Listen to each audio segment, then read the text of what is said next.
அவளுக்கு மன ரீதியாகவே தனக்கு ஒரு மாப்பிள்ளை கிடைக்காதுங்கிற ஒரு ஃபீலிங் இருந்துச்சு. உனக்கு காசு தானே வேணும், என் முன்னாடி ஆள் உனக்கு நான் காசு தரேன் அப்படின்னு.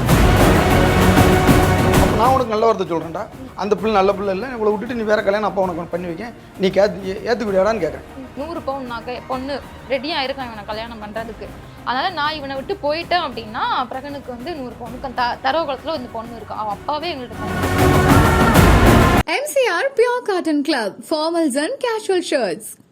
டார்லிங் மொபைல் உலகின் சூப்பர் ஸ்டார். சென்னை சில்க்ஸின் ஆஹா ஓஹோ ஆடி சேல் 50% வரை தள்ளுபடி. என்னப்பா அது நாடக குடும்பமாக இருக்குது அப்படிங்கிறத நிறையா பேச்சு வருது, நிறைய கமெண்ட்ஸும் வருது. இதுக்கு உங்களுடைய ஆன்சர் என்ன? ஸோ வந்து ரெவென்யூக்குன்னா எப்படி சொல்ல, இப்போ எங்கள் அண்ணனும் எங்கள் அம்மாவும் எடுத்துக்கிட்டிங்கன்னா கண்டிப்பாக ரெவென்யூக்கு நான் சொல்லுவேன். இந்த பிரச்சனையை வந்து எல்லா மக்களும் எதிர்பார்த்துட்டு இருக்காங்க. இதை போடும்போது நம்மளுக்கு என்ன ஆகும், நல்லா ரெவென்யூ கிடைக்கும், ப்ளஸ் வியூஸ் போகும். வைஃப் என்னெல்லாம் பண்ணணுமோ எவ்வளோத்துக்கு பண்ணி எங்கள் அம்மா என்கிட்ட இருந்து எங்கேயோ போயிட்டாங்க, தூரமாக ஆயிட்டாங்க. எதனால் அப்படி பண்ணுறாங்கன்னு நினைக்கிறீங்க?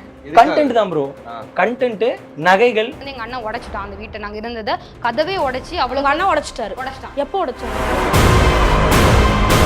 தங்கச்சி அடிச்சு கேட்டா நான் சொன்னேன்ல, அம்மா என்னை மிரட்டுறாங்க, வீடியோ எடுத்து போட்டுருவேன், என் புருஷன் கூட வாழ விடாமல் ஆகுறது நீ தானே, இப்போமே நான் எடுத்து போட்டுருவேன்னு என்னை மிரட்டுறாங்க பழைய மாதிரின்னு அவள் ஒன்றைக்கு கால் பண்ணுறேன்.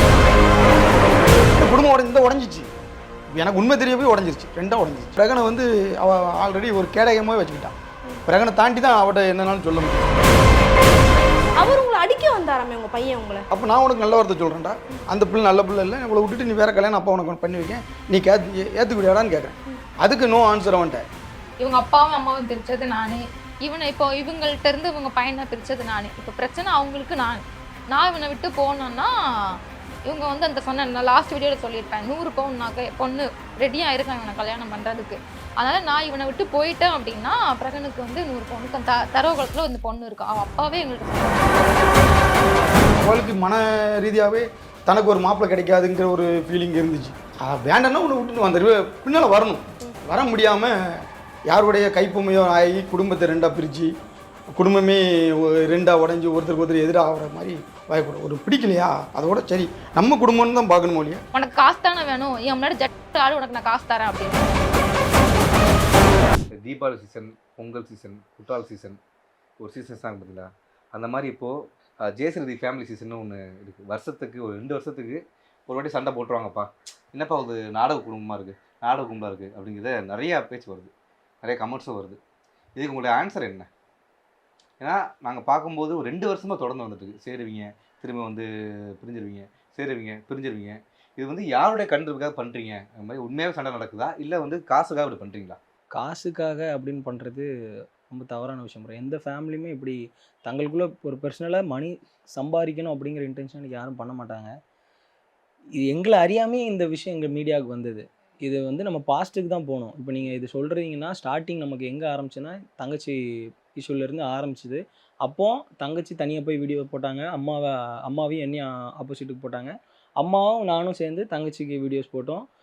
ஏன்னா எங்களுக்குள்ளே கனெக்ஷன் கட் ஆகுது. இப்போ போன உடனே இப்போ நம்ம ஒருத்தங்கிட்ட இருக்கீங்க, நான் உங்கள்கிட்ட நேரில் பேசி நான் சால்வ் பண்ணிப்பேன். ஆனால் அவங்க எங்கே இருக்காங்கன்னே தெரியல, காலாக இருக்கட்டும் எல்லாமே பிளாக் பண்ணி வீட்டுக்குள்ளே போனால் அவங்ககிட்ட இப்போ நேரில் பேச போனால் போலீஸ் கம்ப்ளைண்ட், இந்த மாதிரிலாம் லைவில் ஆகும்போது நமக்கு ஒரு கனெக்ஷன் இருக்காது. அப்போது அவங்க ஒரு அப்யூஸ் நம்ம மேலே வைக்கும்போது அந்த இடத்துல தான் நம்ம ரிட்டன் அப்யூஸ் வைக்க முடியும்.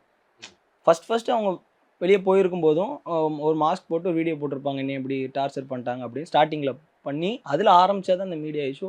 அதுக்கு நாங்கள் கரெக்டாக அப்படி நீ தப்பு அப்படின்னு இப்படி மாறி வீடியோஸ் போட ஆரம்பித்தது தான் வீடியோஸாக ஸ்டார்ட் ஆச்சு. அதுக்கப்புறம் ஒரு கட்டத்துக்கு மேலே இப்படி வீடியோஸ் போடுறதுனால எங்களுக்கு கிடச்சது அசிங்கம் மட்டும்தான். ஃபேமிலிக்கு டோட்டல் ஃபேமிலியாக சொல்கிறேன், டோட்டல் ஃபேமிலிக்கும் அசிங்கம் மட்டும் தான் கிடச்சிச்சு. ஸோ வந்து ரெவென்யூக்குன்னா எப்படி சொல்ல, இப்போ எங்கள் அண்ணனும் எங்கள் அம்மாவும் எடுத்துக்கிட்டிங்கன்னா கண்டிப்பாக ரெவென்யூக்கு நான் சொல்லுவேன். ஏன்னா இந்த பிரச்சனை வந்து ஒரு அளவுக்கு வந்து இதாகிட்டு மொத்தத்தில் இந்த பொண்ணு வீட்டை விட்டு வந்துட்டா, என்ன நடந்துச்சுன்னு யாருக்குமே தெரியாது. வீட்டை விட்டு வந்துட்டா, அவளுக்கு வந்து மேரேஜ் பிடிக்கல. அந்த பையன் இன்னும் அந்த பொண்ணோட எடுத்து அந்த போஸ்ட் எல்லாம் போட்டு அந்த பொண்ணை வந்து பிளாக்மெயில் பண்ணிட்டு இருக்கான், அசிங்கப்படுத்திட்டு இருக்கான். அண்ட் வந்து அது கொஞ்சம் அமைங்கிட்டே வந்து ஓகே இது அப்படியே போகிற நேரத்தில் என்ன பண்ணாங்க அப்படின்னா நிறைய பாசிட்டிவ் எனக்கு வந்துச்சு. அப்படின்னா சரிம்மா நீ வெளியே வந்துட்டு, ஆனால் உங்கள் அம்மா என்னம்மா அந்த பையனை இப்படிலாம் போஸ்ட் போட விட்டுட்டு இருக்காங்க, அந்த பையனை ஃபாலோ பண்ணிட்டு இருக்காங்க, அந்த பையன் போஸ்ட்டுக்கெல்லாம் லைக் போட்டுருக்காங்க, நிறைய பேர் வரும்போது எங்கள் அம்மாக்கு என்ன பண்ணுறாங்கன்னா அந்த டான்ஸ்லாம் பண்ணி போட்டுருப்பாங்க எங்கள் அண்ணனும் எங்கள் அம்மாவும் இந்த பிரச்சனை பற்றி பேசுறதுக்கு முன்னாடி. ஸோ அதெல்லாம் கமெண்ட்ஸ்லாம் எப்படி வரும்னா அந்த பொண்ணு அங்கே போய் தனியாக கஷ்டப்பட்டுருக்கா, நீங்கள் இங்கே உட்காந்து ஆடிட்டு இருக்கீங்களா அப்படி இப்படிலாம் வரணுன்னே எங்கள் அம்மாக்கு என்ன ஆகிட்டு, என்னடா இவ வந்து நம்ம மேலே கெட்ட பேர் கொடுத்துட்டு போயிட்டா, இவ போனதும் சரிதான், ஆனால் நம்ம இப்படி கெட்ட பேர் வாங்கிட்டோமே. என்ன பண்ணாங்க, சரி இப்போ வந்து அவங்க யூடியூப்ல பார்த்தோம்னா 1.5 lakh சப்ஸ்கிரைபர் இருந்துச்சு ஃபர்ஸ்ட் அந்த பிரச்சனை பண்ணுறதுக்கு முன்னாடி. அப்போ வந்து பார்த்தோம்னா வியூஸ் எல்லாமே ஒரு 44K 50K அவ்வளோதான், லேக்லாம் வந்ததே கிடையாது. ஸோ என்ன பண்ணாங்க, சரி இந்த பிரச்சனையை வந்து எல்லா மக்களும் எதிர்பார்த்துட்டு இருக்காங்க, இதை போடும்போது நம்மளுக்கு என்ன ஆகும், நல்லா ரெவென்யூ கிடைக்கும், ப்ளஸ் வியூஸ் போகும், இன்னும் நல்லா ஜென்ரேட் ஆகும், அந்த நம்மளோட சேனல் வந்து நல்லா இன்னும் ரீச் ஆகும் அப்படிங்கிறது வந்து அவங்களுக்கு மைண்டில் ஸ்ட்ரைக் ஆயிருக்கு. ஸோ இந்த பிரச்சனை அப்படியே விட்டுருக்கலாம், இன்னும் எத்தனை நாள் பேசிட்டு இருப்பாங்க. அந்த பையன் வந்து என் கூட எடுக்கிற போஸ்ட் எல்லாம் ஸ்டாப் பண்ணியிருந்தா அப்படியே போயிருக்கும். நாங்க தான் வேணும் எங்க அம்மாவுக்கு. ஆனா அவங்க அதுக்கான ஸ்டெப் எடுக்கல. என்ன பண்ணாங்க, சரி இவ்வளவு இனிமே நம்ம வந்து அசிங்கப்படுத்தலாம் அப்படின்ட்டு என்ன பண்ணாங்கன்னா, அந்த ஒரு பார்ட் 1 பார்ட் 2 பார்ட் 3 பார்ட் 4ன்ட்டு என்னமோ மூவி இந்த பாகுபலி எடுத்த மாதிரி போட்டிருக்காங்க எங்க வீட்டு கதையை. நான் அதை பார்த்தேன். நான் பார்த்துட்டு என்ன பண்ணேன், ஸ்டோரியா என்ன நடந்துச்சு இது வரைக்கும் ஸ்டோரி மாதிரி போட்டிருக்காங்க. நான் என்ன பார்த்தேன், அப்பாவுக்கு வந்து பார்த்து ரொம்ப கஷ்டப்பட்டாங்க. பாப்பா என்ன பாப்பா நம்ம என்ன பாப்பா பண்றது, இது நம்ம இந்த லா மூலியமா தான் ஆக்ஷன் எடுக்கணும் போல பாப்பா, இப்படி வீட்டுல நடக்கிறது போய் உங்க அம்மா பாப்பா ஒன்னு பெத்த அம்மா இப்படி உன்னை பத்தி போட்டுட்டு இருக்காங்க. அப்பா எங்க அண்ணன் உடைச்சிட்டான் அந்த வீட்டை, நாங்க இருந்ததை கதவே உடைச்சி அவ்வளவு அண்ணன் உடைச்சிட்டாரு. உடைச்சிட்டான். எப்போ உடைச்சாரு வந்து நம்ம காலேஜ் போன போது செகண்ட் இயர் நான் முத இந்த பிரச்சனையெல்லாம் தவிர்த்து காலேஜ் போயிருக்கும் போது உடைச்சிட்டான். ஹவுஸ் ஓனர் என்ன சொல்லிட்டாங்க அப்படின்னா, இவ்வளோக்குள்ள பிரச்சனை நடக்குமா, வீட்டெல்லாம் உடைச்சிட்டான், இன்னும் வந்து கொடுக்க முடியாது. அந்த ஹவுஸ்க்கு நான் 20K வந்து அட்வான்ஸ் கொடுத்தேன். ஸோ வந்து அதுவுமே எனக்கு கிடைக்கல. அது போக அந்த மந்த்தில் போக எனக்கு ஒரு 4K தான் அதில் கொடுத்தாங்க பேலன்ஸ் ரிட்டர்னாக. ஸோ அந்த மாதிரி போயிட்டு இருந்துச்சு. ஒரு 20 days லாட்ஜில் இருந்தோம், அந்த காசும் நான் தான் கொடுத்தேன். தீபாவளி அன்னைக்கு நாங்கள் எல்லாரும் பேசி முடிவெடுத்து ஒன்றா இருக்கணும்னா எங்கள் அம்மாவோட டிமாண்ட் என்னென்னா, நான் வந்து என்னோட கல்யாணம் முடிஞ்ச வீட்டுக்குள்ளே போகணும் அப்படின்னு சொல்லிட்டு எல்லாம் சொன்னோன்னே எங்கள் அப்பா உடனேலாம் விட முடியாது. ஏன்னா எங்கள் அப்பா மேலே கேசஸ் இருக்குது ப்ரோ. எங்கள் அம்மா வந்து டிவோர்ஸ் கேஸ் போட்டிருந்தாங்க. அவங்க மீடியாவில் சொன்னது தான், அவங்க நியூ ஜெயசுரதி அம்மாவில் அவங்க சொன்னது தான் நான் சொல்கிறேன், நான் எதுவும் புதுசாக சொல்லலை. எங்கள் அப்பா மேலே டிவோர்ஸ் கேஸ் போட்டாங்க. எங்கள் அப்பா வந்து எங்கள் அப்பா எங்கள் அம்மா மேலே டிவோர்ஸ் கொடுத்தாங்க. அதுக்கு எங்கள் அம்மா கான்ஜுகல் ரைட்ஸ்ன்னு போட்டு, எனக்கு டிவோர்ஸ் கொடுக்க மாட்டேன், எனக்கு வீட்டுக்குள்ளே போகணும், எனக்கு எங்கள் உரிமை இருக்கு, ஹஸ்பண்டோட வாழணும் அப்படின்னு சொல்லி எங்கள் அம்மா அதை எதிர்த்து ஒரு கேஸ் போட்டிருப்பாங்க. ஸோ இப்படி கேசஸ் இருக்கிற பட்சத்தில் தான் அந்த தீபாவளி அன்னைக்கு ஒன்று சேர்றோம். புரியுதா உங்களுக்கு? இந்த 2 கேஸும் நிலவில் கோர்ட்டில் இருக்கும்போது தான் நாங்கள் கன்வின்ஸ் பண்ணி நான் எங்கள் அம்மா கூட எல்லாருமே சேர்த்து வைக்கேன். நான் தான் அப்பவும் சேர்த்து வைக்கேன். ஏன்னா பிரிகி ஃபஸ்ட் டைம் தீபாவளிக்கு முன்னாடி என்கிட்ட தான் வந்து 1 வாரத்துக்கு முன்னாடி என் பிள்ளையை பார்க்க என்னால் இருக்க முடியல, பிரிகி சரித்திரம் பார்க்காம என்னால் இருக்க முடியல பிரகன்னு என்னையை தேடி தான் வந்தா. அப்போ உடனே அம்மாட்ட சொல்ல வேண்டாம் அப்படின்னு ஒரு 7 நாள் நான் பிரிகிட்ட பழகி எங்களுக்குள்ள ஒரு ட்ரஸ்ட் வரணும்ல. ஏன்னா மறுபடியும் எதுவும் பிரச்சனை வந்து அவளும் எதுவும் வீடியோ போட்டக்கூடாது, நானும் அவளுக்கும் மாறி வீடியோஸ் போட்டுறக்கூடாதுன்னு எங்களுக்குள்ள ஒரு ட்ரஸ்ட் பில்ட் பண்ணிவிட்டு நான் அம்மாட்ட சொல்கிறேன், அம்மா இப்படி வந்திருக்கா அப்படின்னா, அப்போடா சந்தோஷம், எல்லாரும் ஒன்றா இருக்கலாம் அப்படின்னு சொல்லிட்டு எங்கள் வீட்டில் வச்சு பேச்சுவார்த்தை நடக்குது. நானும் ஸ்னேகாவும் நைட்டு இங்கே கிளம்பி வந்து படுத்துருக்கோம். ஒரு 1:30க்கு எனக்கு மாறி ஃபோன் ப்ரோ. நைட்டு 2 பேருக்கு எனக்கு ஃபோன் மாறி அடிக்காங்க. தங்கச்சி ஒரு 6 தடவை அடிச்சிருக்கா, அம்மா ஒரு 6 தடவை அடிச்சிருக்கா. தங்கச்சி அடித்து கேட்டால் நான் சொன்னேன்ல அம்மா என்னை மிரட்டுறாங்க, வீடியோ எடுத்து போட்டுருவேன், என் புருஷன் கூட வாழ விடாமல் ஆகுறது நீ தான், இப்போமே நான் எடுத்து போட்டுருவேன்னு என்னை மிரட்டுறாங்க பழைய மாதிரின்னு அவள் 1:30க்கு கால் பண்ணுறான். ஏன்னா குடும்பம் உடஞ்சிச்சு. இப்போ எனக்கு உண்மை தெரிய போய் உடஞ்சிருச்சு, 2ஆக உடஞ்சிருச்சு. அப்பவும் குடும்பம் உடையக்கூடாதுன்னு நினச்சா நான் அந்தளவு சரின்னு விட்டுருவேன். இப்போ அப்பவும் பாப்பா தடுப்பா. இப்போ வந்து பிரகனை வந்து அவள் ஆல்ரெடி ஒரு கேடயமாக வச்சுக்கிட்டா. பிரகனை தாண்டி தான் அவட்ட என்னன்னாலும் சொல்ல முடியும். அவர் உங்களை அடிக்க வந்தாராமே உங்க பையன் உங்களை? அதனால தான் இப்போ நான் 2 வருஷம் குழந்தை இல்லாமல் அவனை பெற்று நான் தவம் இருந்து பெற்ற பிள்ளை அது இப்போ யாருடைய கைப்பாவையோ இருக்குது.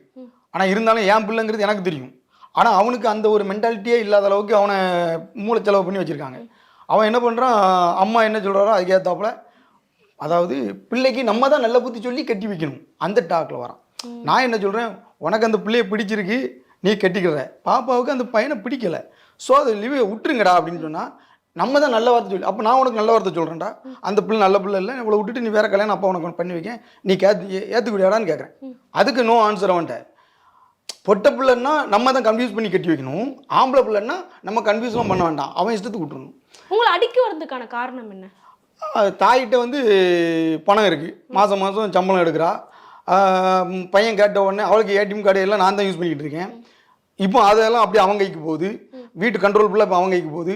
அம்மா கறியை நல்லா வச்சு அவன் இந்த ஷார்ட் ஃபிலிம் எடுக்கிறதுக்கு பணத்தை பார்த்துக்கலாம், அவன் இஷ்டத்துக்கு ஒரு பொண்ணை குட்டி கொண்டு வச்சு அவன் கல்யாணத்தை பண்ணிக்கலாம். அவன் லைன் ஓகே ஆகுது. ஒரு செல்ஃபிஸ்ட், ஒரு சுயநலமாக மாறிதான். இந்த சுயநலம் எண்ணத்தை உருவாக்குறது என் பிள்ளைங்களுக்கு நான் அப்படி விட்டு வளர்க்கலை. ஆனால் என் பிள்ளை நல்ல பிள்ளை, என் பிள்ளை அப்படி ஆக்குறது வெளியே இருந்து மூளைச்செலவை தான். என் வீட்டம்மாவையும் வெளியே இருந்து மூளைச்செலவை, என் பையனையும் மூளைச்செலவை.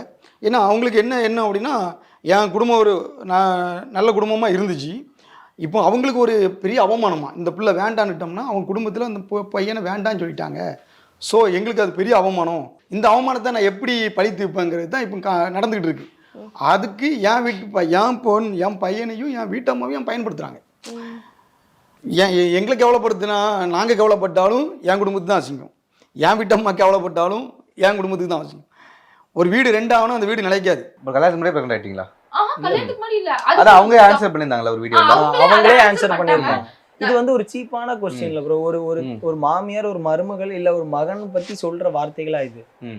யோசிச்சு பாருங்க. நேத்து வரைக்கும் ஒருத்தவங்க வந்து இன்ஸ்டால எனக்கு கமெண்ட் போட்டாங்க, என்னன்னா உங்க மாமியார்ட்ட தயவு செஞ்சு சேராதீங்க, நான் உங்க மாமியார்ட்ட நான் பிரைவேட்டா போய் ஏமா இப்படி பண்றீங்க, பிரகனையும் சேர்த்துக்கோங்கன்னு சொன்னதுக்கு அன்னது அவங்க சொன்னது என்னன்னா, சின்ன பையனை வந்து இது சின்ன பையன் கூட வந்து கல்யாணத்துக்கு முன்னாடி பிரெக்னென்ட் ஆகி கல்யாணம் பண்ணிக்கிட்டா எப்படின்னு உன்னை பத்தி தப்பா பேசுறாங்க, தயவு செஞ்சு மாமி.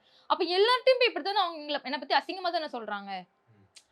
என்னோட 1 வயசு கம்மி, இது அவங்களுக்கு தெரியும், அந்த அம்மாவுக்கு தெரிஞ்சுதானே கல்யாணம் முடிச்சு வச்சாங்க. கல்யாணம் ஏன் இவ்வளவு சீக்கிரம் முடிஞ்சிச்சுன்னு வந்து இந்த கேள்வி எல்லாருக்கும் இருக்குல்லன்னா, அதுக்கு இப்பவுமே நான் ஆன்சர் பண்ணிடுறேன். கல்யாணம் ஏன் சீக்கிரம் முடிஞ்சதுன்னா, இவங்க அப்பா போய் என் அப்பாட்ட வந்து பிரச்சனை பண்ணது, உங்க பொண்ணு என் வீட்டிலே வந்திருக்கா. எப்பவும் பிரியா வந்து வெளியே போனதுக்கு அப்புறம் இவங்க அப்பா போய் எங்க அப்பாவை கடை எங்க அப்பா கடை வச்சிருக்காங்களா, அவங்க எல்லாரும் முன்னாடி நின்று எங்க அப்பாவை அசிங்கமா திட்டியிருக்காங்க. அதுக்கு முன்னாடி இதே கலெக்டா சேனல்ல பிரியா உட்காந்துட்டு என்ன வந்து பிளே கேர்ள்னு சொன்னது, உங்க அப்பா பிளே கேர்ள்னு சொன்னா அப்ப எந்த அப்பா பொறுத்துப்பாங்க? எங்க அப்பா அப்போ நீ வந்து இவன் வந்து இப்படி இந்த பொண்ணு இந்த வீட்டுல இருக்கக்கூடாது, என்ன வந்து அசிங்கப்படுத்திட்டான்ட்டாங்க எங்க அப்பா. நீ இந்த வீட்டுல இருக்கக்கூடாது, நீ வந்து ஹாஸ்டல் போயிரு, நீ எங்கேயாவது போயிரு, எனக்கு அசிங்கமா இருக்கு. அந்த சண்டை நடந்து அடுத்த நாள் இவங்க அப்பா வந்து வீட்டுல சண்டை போடுறாங்க, கடையில சண்டை போடுறாங்க. இப்படி அப்ப நான் பிரகன்ட்ட சொன்னேன், பிரகன் இப்படி எனக்கு முடியல, எல்லாரும் இவங்க அப்பாவும் தங்கச்சி மாறி என்னை அசிங்கப்படுத்துறாங்க, ஏதாச்சும் பண்ணுன்னு சொல்லும் போது இவங்க அம்மாட்ட சொல்லி இவங்க அம்மா வீட்டுக்கு கூப்பிட்டு வந்துட்டான். அந்த ப்ரூஃப் இருக்கு, இவங்க அம்மாவும் இவனும் தான் வந்து எங்க வீட்டுல பொண்ணு கேட்காங்க. ஆனா இவங்க அம்மா வெளியில என்ன சொல்லியிருக்காங்கன்னா, நானும் எங்க அம்மாவும் எங்க ஆச்சியும் போய் அவங்க காலில் விழுந்து சீக்கிரம் கல்யாணம் முடிங்கன்னு சொன்ன மாதிரி. ஆனா அது கிடையவே. பிரகனும் இவங்க அம்மாவும் எங்க வீட்டுக்கு வந்து எங்க அப்பாட்ட சொல்றாங்க, சரி இவ்வளவு பிரச்சனை நடந்துட்டுல, நம்ம சீக்கிரம் கல்யாணம் முடிச்சு வச்சிருவோம் அப்படின்னு சொல்றாங்க. ஆனா எங்க அப்பா என்ன சொல்றாங்க, நீங்க குடும்பம் பிரிஞ்சிருக்கு, குடும்பம் சேரட்டும், சேர்ந்ததுக்கு அப்புறம் நான் சம்மதிச்சு இந்த கல்யாணத்தை நடத்தி வைக்கேன், எல்லாரும் சேர்ந்து இந்த கல்யாணத்தை நடத்துவோம், குடும்பம் சீக்கிரம் சேருங்க அப்படின்னு சொன்னாங்க.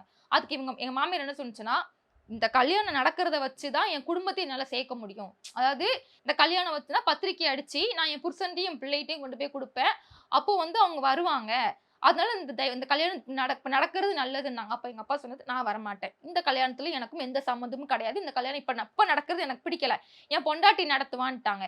அப்பா யாருமே வரல, அப்பா கல்யாணத்துக்கு யாருமே, இதுதான் அப்பாவோட பாயிண்ட், குடும்பம் சேர்ந்தா நான் கல்யாணம் நடத்தி வைக்கேன்னாங்க. எங்க கல்யாணம் குடும்பம் சேரல, எங்க அப்பா வரல, எங்க அப்பா சொந்தக்காரங்க யாருமே வரல, என் கல்யாணம் ஆனாத மாதிரி தான் நடந்துச்சு. எங்க ஆச்சி எங்க சித்தி அப்படிதான், எங்க அம்மா சொந்தம் மட்டும் தான் வந்துச்சு, எங்க அப்பா சொந்தம் யாருமே வரல. அப்போ இவங்க அம்மா எங்க அம்மாவை பிரெயின் வாஷ் பண்றாங்க, நடத்தி இப்ப தயவு செஞ்சு எங்க அம்மா காலில் போய் இவங்க அம்மா உள்ளுறாங்க, இவங்க என் குடும்பம் சேர்ந்தவங்க கையில தான் இருக்கு, தயவு செஞ்சு நீங்க கல்யாணத்தை நடத்தி வைங்க. அதுக்கப்புறம் அவங்க அப்பா பேசுவாங்க, அதெல்லாம் இல்ல, பிள்ளை எந்த பிள்ளைய தான் அப்படி விடுவாங்க சேருவாங்கன்னா இவங்க அம்மாவும் சரி ஓகே சொல்லிட்டாங்க. எங்க அப்பா என் கல்யாணத்தன்னைக்கு ஊர்லயே கிடையாது, எங்க அப்பா எங்கேயோ சென்னைக்கோ எங்கேயோ போயிட்டாங்க. அப்படி கல்யாணத்து அன்னைக்கு அவ்வளோ சண்டை நடந்துச்சு.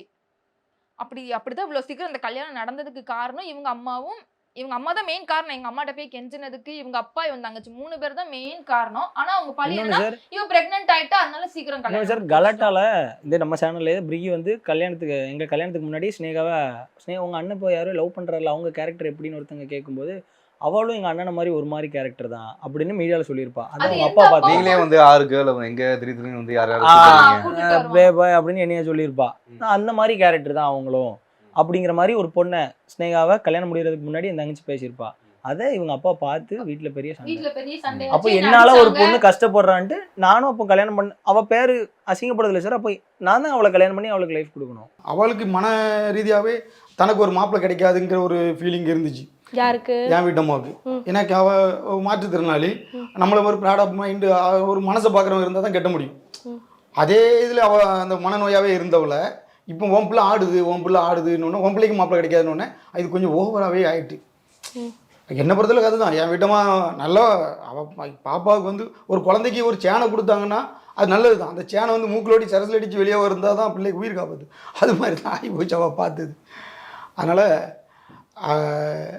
வேண்டாம்னா ஒன்று விட்டுட்டு வந்துடுவே, பின்னால் வரணும். வர முடியாமல் யாருடைய கைப்பொம்மையோ ஆகி குடும்பத்தை 2ஆக பிரித்து குடும்பமே 2ஆக உடஞ்சி ஒருத்தருக்கு ஒருத்தர் எதிராக ஆகிற மாதிரி வாயக்கூடாது. ஒரு பிடிக்கலையா அதோட சரி நம்ம குடும்பம்னு தான் பார்க்கணும் இல்லையா, அடுத்தப்பல வேண்டாதவங்கள ஒதுக்கி தான் விட போகணும். நம்ம நகம் வளருது வெட்டி தான் விடும்.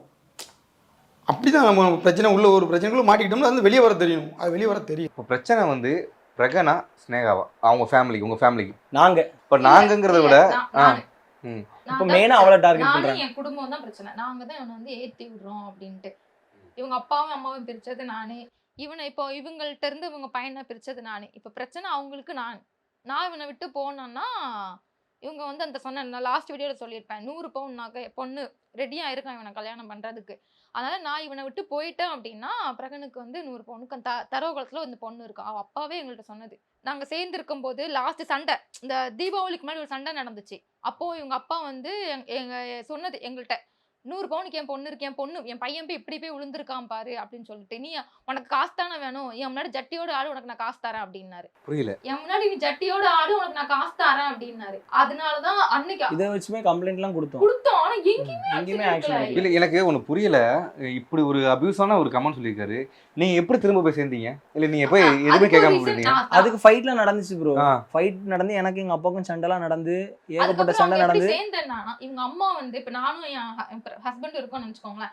நாங்க வந்து சந்தோஷமா இருக்கோம்.